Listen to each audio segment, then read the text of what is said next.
نحمده ونصلي على رسوله الكريم أما بعد فأعوذ بالله من الشيطان الرجيم بسم الله الرحمن الرحيم وإنه لكتاب عزيز لا يأتيه الباطل من بين يديه ولا من خلفه تنزيل من حكيم حميد صدق الله العظيم عن عمر بن الخطاب رضي الله تعالى عنه قال قال رسول الله صلى الله عليه وسلم إن الله يرفع بهذا الكتاب أقواما ويضع به آخرين.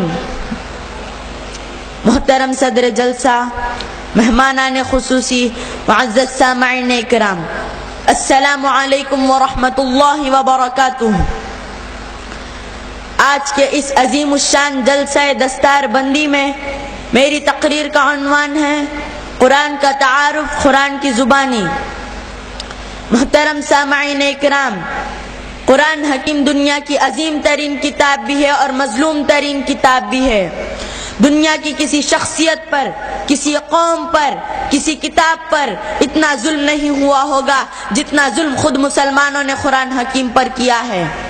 ہم قرآن کے نام پر تقریبات تو منعقد کرتے ہیں، ہم اپنے جلسوں کی رونق کے لیے تو اسے پڑھتے ہیں، ہم جھوٹی قسمیں کھانے کے لیے اسے اپنے سر پر تو رکھتے ہیں، ہم بیماروں کی شفا کے لیے اسے تعویذ تو بناتے ہیں، ہم اسے خوبصورت غلافوں میں بند کر طاقوں پر تو سجاتے ہیں، لیکن اس پر عمل کرنے کے لیے تیار نہیں ہوتے. حقیقت شناس شاعر کے یہ اشعار حقیقت کی تصویر پیش کرتے ہیں. طاقوں میں سجایا جاتا ہوں، آنکھوں سے لگایا جاتا ہوں.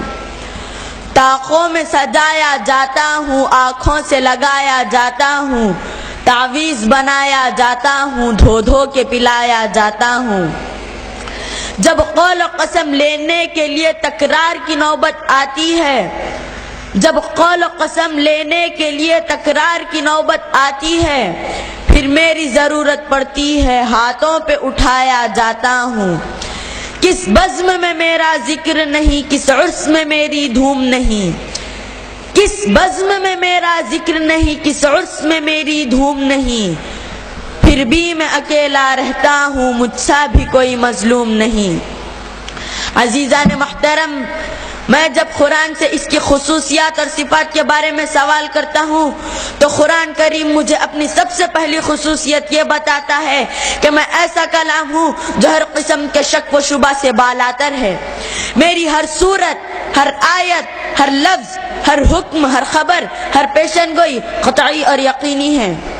دنیا کا کوئی فن ایسا نہیں جو شک و شبہ سے بالاتر ہو. کوئی کتاب، کوئی تحقیق، کوئی ایجاد ایسی نہیں جو بگاڑ اور فساد سے پاک ہو. سائنسدانوں کی سائنس، حکیموں کی حکمت، اسکالروں کی تحقیقات اور ارباب قلم کی کتابیں، کوئی چیز بھی شکوک و شبہات سے خالی نہیں. اسی لیے یہ لوگ ہمیشہ ایک دوسرے کی تردید کرتے رہتے ہیں.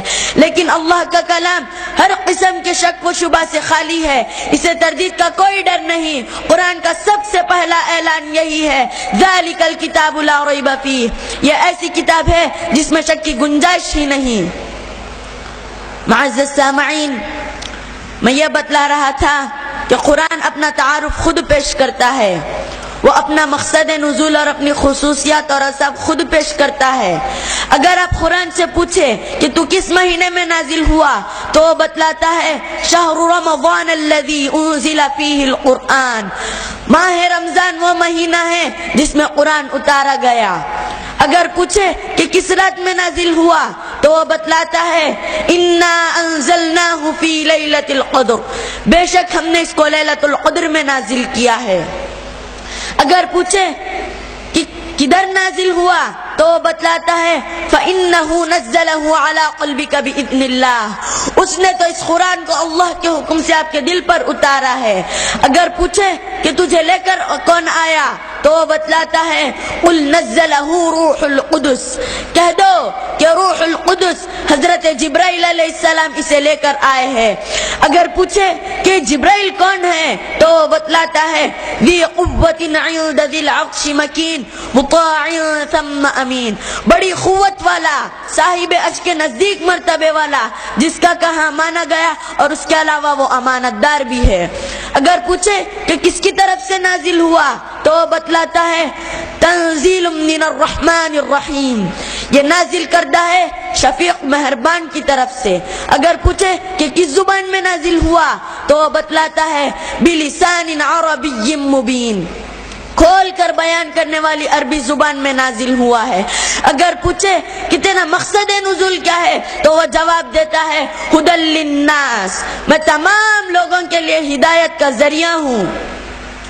عزیزان محترم، قرآن کا تعارف قرآن کی زبانی تو آپ سن چکے ہیں، آئیے میں اب آپ کو اس ذات مقدس کے چند ارشادات بھی سنا دوں جس عظیم ذات پر یہ قرآن کریم نازل ہوا، وہ قرآن کے بارے میں کیا فرماتے ہیں۔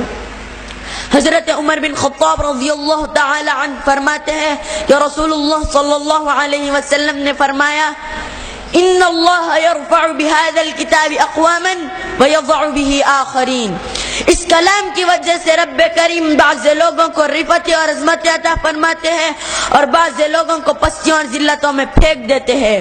وہ لوگ جو سچے دل سے قرآن پر ایمان لائے، اسے سمجھ کر پڑھا اور اپنی انفرادی اور اجتماعی زندگی میں اس پر عمل کیا، انہیں اللہ تعالی نے ایسی بلندیاں عطا کی کہ آج تک زمین و آسمان میں ان کی بلندیوں کے چرچے ہیں۔ اللہ تعالی نے انہیں ایسی عظمت عطا کی کہ عظمتوں اور وجاہتوں کے بڑے بڑے مدعی ان کے پاؤں کی ٹھوکر بنے۔ انہوں نے تاج کسریٰ اور تخت قیصر اپنے پاؤں تلے رون ڈالا۔ وہ عرب کے بدو تھے، صحرا کے باسی تھے، اونٹوں کے چرواہے تھے، بھیڑوں کے گلہبان تھے، علم و حکمت سے خالی تھے، دنیا کی نظروں میں حقیر اور ذلیل تھے، مگر جب انہوں نے قرآن کو اپنے سینے سے لگایا تو زمانے کے امام بن گئے، قوموں کے پیشوا بن گئے، قسمت کے دھنی بن گئے، اخلاق کے غنی بن گئے۔ دنیا حیران تھی کہ یہ جنگلی کیا سے کیا بن گئے، اور ہم نے قرآن کو چھوڑا تو پستیاں ہمارا مقدر بن گئی، ذلت و رسوائی ہمارا نصیب ٹھہری، کفار ہماری ذلت پر بھپکیاں کستے ہیں، مذاق اڑاتے ہیں، یہودی ہم پر ظلم ڈھاتے ہیں، رافضی ہمارے آقا کے جانسار غلاموں کے بارے میں بد کلامی کرتے ہیں۔ ایسا کیوں ہوا؟ ہم بلند چوٹیوں سے پستیوں میں کیوں گرے؟ ہم عزت و تحریم کے تخت و تاج سے کیوں محروم ہوئے؟ جدید تہذیب و تمدن کے کیوں ہم دل دادا ہیں؟ ہم اب تک سیاسی اور معاشی غلامی میں مبتلا کیوں ہیں؟ اسی لیے کہ ہم نے قرآن کو چھوڑ دیا، ہم نے اسے خوبصورت غلافوں میں بند کر اسے الماریوں کی زینت بنا دی، ہم نے اسے مردوں کا کلام بنا دیا، اور جن کا ہم نام لیتے ہیں کہاں وہ اور کہاں ہم۔ ان کی زبانیں تو قرآن کی تلاوت سے تر و تازہ رہتی تھی، ان کی آنکھیں قرآن کی زیارت سے ٹھنڈی ہوتی تھی، ان کے کان قرآن کی حلاوت سے شیرینی محسوس کرتے تھے، قرآن ان کا اوڑھنا بچھونا تھا، قرآن ان کی شان تھا، قرآن ان کا وقار تھا۔ ان کی بچوں کی زبانیں سب سے پہلے قرآن سے آشنا ہوتی، ان کی بچوں کی مائیں انہیں قرآن کی لوریاں سناتی، مگر آج ہماری حالت کیا ہے؟